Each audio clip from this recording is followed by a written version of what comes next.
പക്ഷിത്തൂവലുകൾ ശേഖരിച്ച് ക്രാഫ്റ്റ് ഉണ്ടാക്കി വിൽക്കുന്ന ഒരു വ്യക്തി. അദ്ദേഹം ഒരു ഭരണിയിൽ കുറേ പുഴുക്കൾ ശേഖരിച്ച് ആ പുഴുക്കളെ പക്ഷികൾക്ക് കൊടുത്ത് ആ പക്ഷികളെ പിടിച്ച് അതിൻ്റെ തൂവൽ ശേഖരിക്കുക. ഇങ്ങനെയാണ് അദ്ദേഹത്തിൻ്റെ പ്രോസസ്സ്. അദ്ദേഹം ഇങ്ങനെ ഒരു ദിവസം പക്ഷികളെ പിടിക്കുന്ന സമയത്ത് വേറൊരു പക്ഷി ഇത് കാണുന്നു. കുഴിമടിയനാണ് ആ പക്ഷി. ആ പക്ഷി അദ്ദേഹത്തോട് ചോദിച്ചു, ഞാൻ അങ്ങേക്ക് എൻ്റെ തൂവൽ തരാം, അതിന് പകരമായിട്ട് കുറച്ച് പുഴുക്കളെ തരുമോ?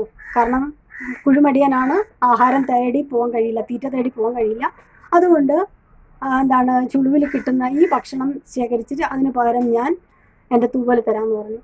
അദ്ദേഹത്തിന് സന്തോഷമായി. കാരണം ഈ പുഴുക്കളെ പിടിച്ച് കൊടുത്ത് ആ മറ്റു പക്ഷികളെ പിടിച്ചിട്ട് വേണം തൂവലെടുക്കാൻ. ഇത് സൗകര്യപൂർവ്വം ഈ പക്ഷി പറയാണ് എൻ്റെ തൂവൽ തരാമെന്ന് പറയുന്ന സമയത്ത് അദ്ദേഹത്തിന് സന്തോഷമായി.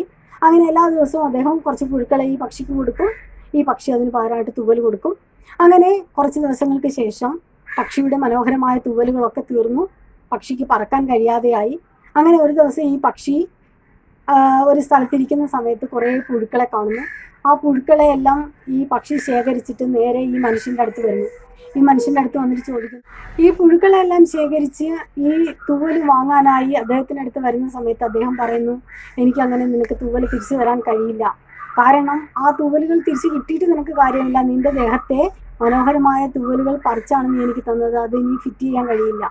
കാരണം നിൻ്റെ ഒറിജിനൽ സാധനങ്ങളാണ് നീ എനിക്ക് തന്നത്. അതിന് പകരമായിട്ട് നീ എനിക്ക് എന്ത് തന്നാലും ആ തൂവലുകൾ കൊണ്ട് നിനക്ക് യാതൊരു പ്രയോജനമില്ലാതെയാകും. അതേപോലെ തന്നെ അത് തിരിച്ച് ഫിറ്റ് ചെയ്യാൻ പറ്റാത്ത അവസ്ഥയുമാണ്. ഞാൻ നിസ്സഹായനാണ്, നിനക്കും ഒന്നും ചെയ്യാൻ പറ്റില്ല എന്ന് പറയുന്നു. ഈ സമയത്ത് പക്ഷിക്കാകെ സങ്കടമാകും.